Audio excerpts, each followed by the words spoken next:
Hi there. Today we're going to show you how to set up a document view for your project.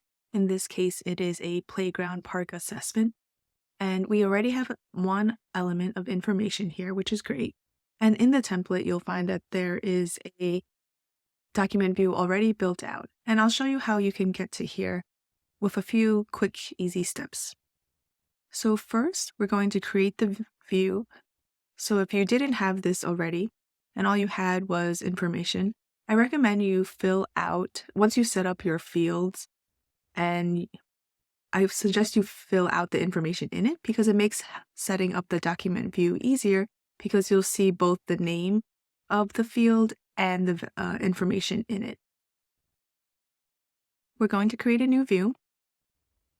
I'll just call it a test view for now. You can rename this later. Select document view.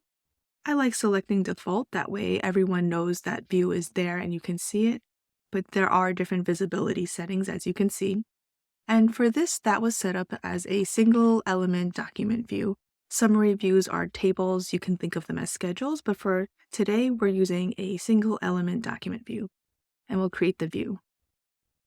After you create that initial page to set up the view, you will get to this menu where you can either start from scratch, use a layer pre-built template to help, or access your own company templates. So if I had already set this up in another project and I wanted to use it here, you would find that under the company tab. But we'll start with the layer examples. I think this would be closest to a field report, so we'll use that one. And you won't always have the same fields to directly connect to, but I think it's fine because you can see the setup and adjust it later. So we'll just go with what they found, and this is usually just looking for the closest field type. And then you can see that now we have generated a document view. We have a logo here. And actually, before I get too deep into this, let me just show you a few quick things to get your bearings on a document view. We have our filter and sorts like every view, and then you have your page settings that a lot of people, when they're setting up, may want to use a landscape or a different page size, and that is all here, and your margins as well. And then since we only have one element, you won't see a list of different items, but because this is a single page document view, if I had more elements, you would be able to click through them from this toolbar here, as well as print just this report, just this element, just this page, or the entire report. In this case, we don't have several elements, so it's just one element here. All right, now this pencil button. What we are looking at is our data shown here on the page, but when we click this pencil button, we get to edit the layout. So there's two layers, if you will, to a document view. There is the setup, which we're generating in this edit mode, and then there's the information that sits on top of it. And when I click on items, you can see that I can open up my element panel over here, the side detail, to see the data in this detail panel that we're familiar with from all our other views. Okay, so now we'll go to editing. Because we have a few things set up, I also like using the templates, the pre-built layer templates, because I can see how they created this. If I'm new to layer and document view, I can click around this to see the different items, and you can see as I click around, some items have different property settings depending on that item. So that's how you'll start to adjust things. And let's look at the header here. I hovered over it and I clicked it to access it. And I click static image. So that's how I can upload my own logo, which I will do. Looks a little small, so let's make it a little bigger.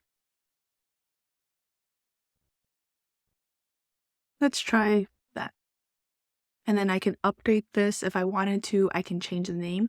But another thing you can see is that if I go up, you can see the structure of what is nested within what. You can also click this block selector. That was this several squares and that icon, and then as I click into it, or click anything actually, you'll see that it opens it up and you can see the hierarchy here. So we have a 2-column container, and that's how you get things side by side. A little understanding of the document view is that we have items, we call them blocks, that are nested into containers.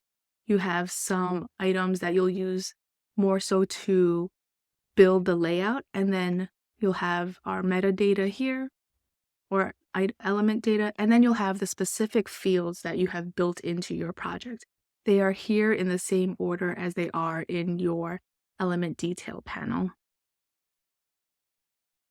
And then these containers are how you can organize all of the things below.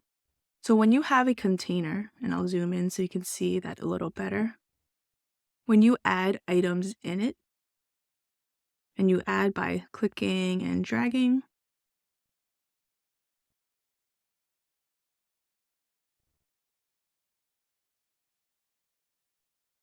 let me make the margins a little bigger so it's easier to drag within it.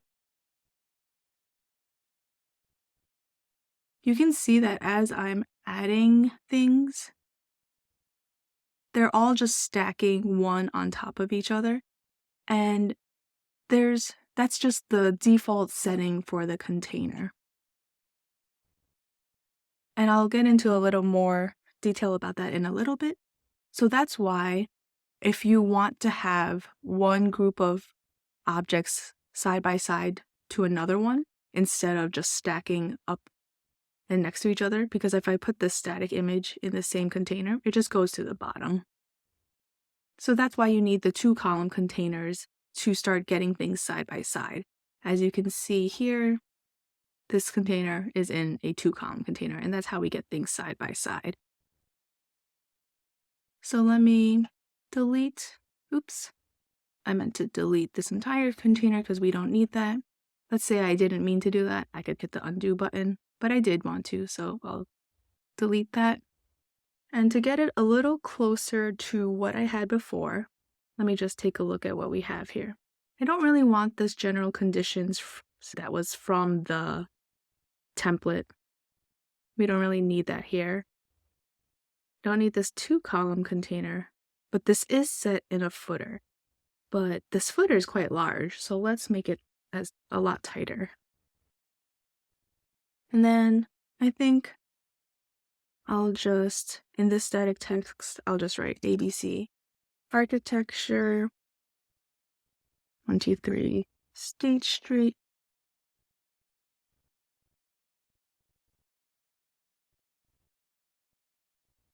Now, this isn't really our company style, so I'll change it to Arial and black. There we go. This page number sounds good in case I have a really long report, but I'll change it back to Arial and black as well. I don't think we need it bolded. Okay. And I want this a little tighter just to give more space. So it looks like everything still fits in nicely there. So footer is done. I have the address on the bottom, so I don't need it over there. So I think I'll just name this our equipment condition log, but I do want it to look like a title. So I will make it a little larger. As you can see, I'm changing a lot of things. There is a way to handle that. Oh, let me publish my changes before I lose them. If I go into the view settings and all the way at the bottom, there's something called default document style. And I've made one actually just that everything is set at Arial and 10 point. So once you develop your company's standards, and then this is where you can also update them. Once you know what font you like to use, what size all of your text you want to be, you can streamline the process of this by setting your styles here. Or see, I can make a new one.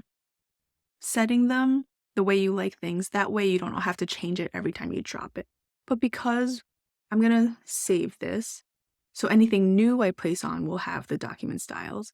I know that it's always Lotto 12 or 11, I think, but now instead of Lotto 11, it's Arial 10, which is the document style working. It won't change anything on the page because there's not really a way to know what should be changed and should not be changed.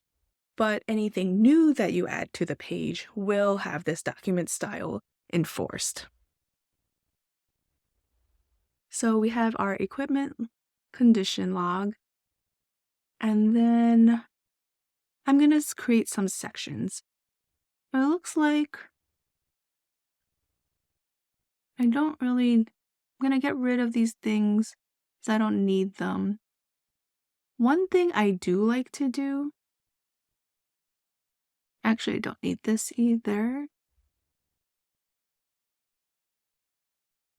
I guess that helped me set up the header and footer a little faster. And once you develop your company standard, for example, you could just create a document view template with just your header and footer. And that way you can start projects off that way and then fill in the middle. You can break it up into different ways as you like. But because this is a new project for me, I'm just going to put on all of the information we have just so I can see what I'm working with and then see how I want to arrange them. And they were here, but I'm not exactly sure everything that's on in my project. So this is one way that I can work with that because for the most part, I assume that everything you have, you would want to use. Maybe you have some internal notes and that's okay. We can remove it afterwards.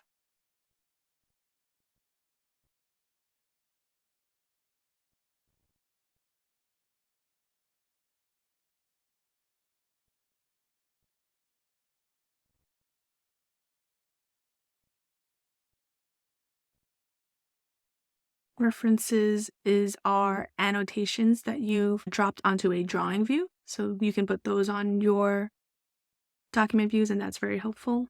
And then we have created at and created by.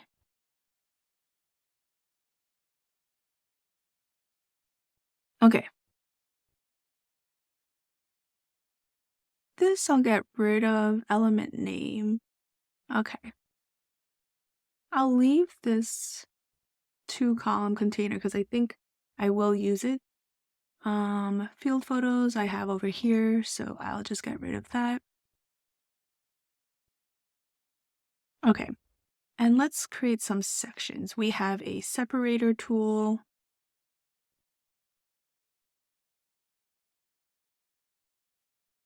And then let me put, okay, I'll use our block selector. That might make this a little easier. Okay, element name. I want the separator above the 2-column container, but they are all nested in this container. Then just to keep it clean, I'll make another container. Let's see, let's put type and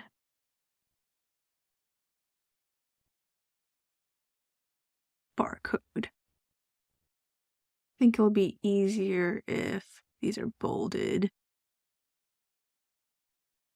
And one thing people ask is, how can you get this aligned to the edge here? Every container by default comes with a padding and margin of 5. And that's because without these margins, it makes it more tricky to drag and drop items in. So we leave these and then let me drop all my items where they want to go within the nested containers. And then I'll go back and click the containers and move these to 0 if I want a tighter look. Sometimes the margin is nice because let's say on this container, I have a box around it. Like I wanted to create the look of a cell. This is one way you can see how margins and containers work. If my padding and margin works. If my padding is 10, or 20, you can see that the space between the text and the box has now increased. But if you do a margin of 0 and you do this look of like a cell or a box, it's so tight between the text and the edge that if I'm doing that, I probably want to keep that padding of 5. But I don't really need this margin. So now you can see this got closer. The separator has a bit of a buffer around it, but you can see that now this box is up against the edge of that. Same way with this container, it has a margin and a padding, and once I remove those, you can see that we're getting closer. This also has, so if you do a lot of nested containers, each one of those containers, even multi-column containers, will have their own padding and margin all set to the default of 5. So that's just something to watch out. If you feel that your blocks are moving closer and closer towards the center of the page, check how many nested containers you have and how many have their settings of not on 0. But I do find it easier to place my data and then go back and fix the margins afterwards. So let's see. Okay, let's put my survey date over here, created by. Another thing to note is that created at is when was this element created. That is this data here. When was this element playground swing set created? But maybe I pre-loaded in items to be filled out later on to save some time.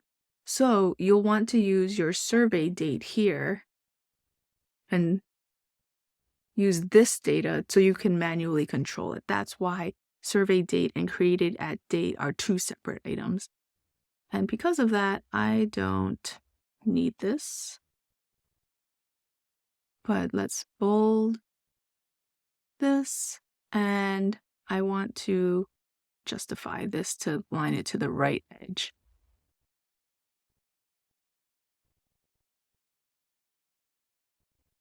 Let me get a little more room there. Okay. And actually, maybe I don't need this separator. Does need a little space. And I'll just create 2 boxes.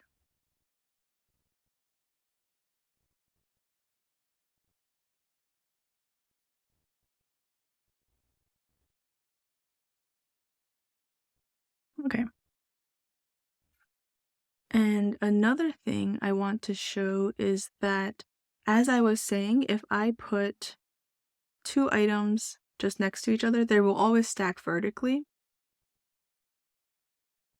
But maybe I want to get them next to each other. So there's 2 ways. You would put them in a 2-column container and play around with the sizing.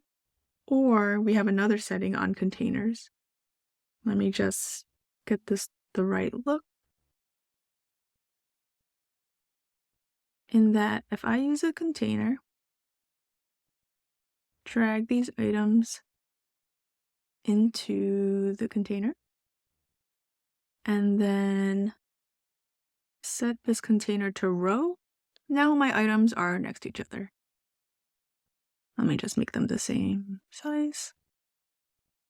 And then that is where the horizontal spacer comes in. Vertical spacers work when the container is set to column, and horizontal spacers work when the container is set to row. So now I can put 2 things next to each other that way. Okay, I'm going to set up a few more sections with static text.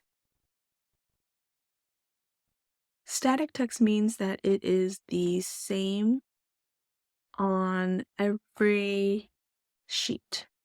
This data does not change, whereas these blocks will change based on the value on that element. And then separator. Let me get this separator right here. Get a 2-column container.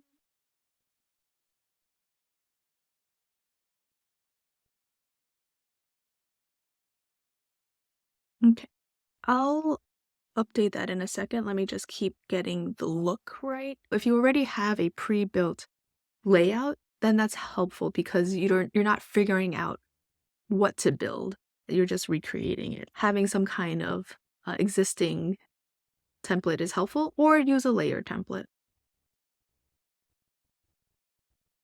Location is a field called a related element field, and you can add information from that other category, but in this instance, we just want the name of it, but that is why it looked a little different.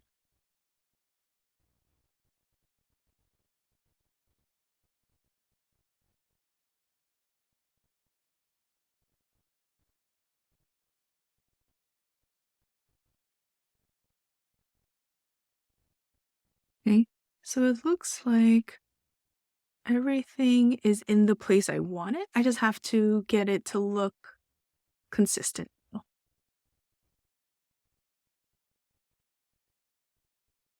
And since there's so much white space here, I think what I'm gonna do is shorten that distance. This label width is how you see how every field that I've dropped onto the report has a field name and then the field value. And they're like in 2 columns, as you will. What this label width is the size from where we start this point. So it's from here to here, this width. And that distance is another value you can control. So this 2-column container is at the 2, 1. This one will set to 2, 1. This one will set to 2, 1. Now I have more room on this side. And as I mentioned before, all containers have margins and paddings, which after I place my items in, I'm going to decrease. Just to, sometimes you don't want it so spacious around everything. Although this is a little close. So get a vertical spacer in there. Let's try 30. Let's see.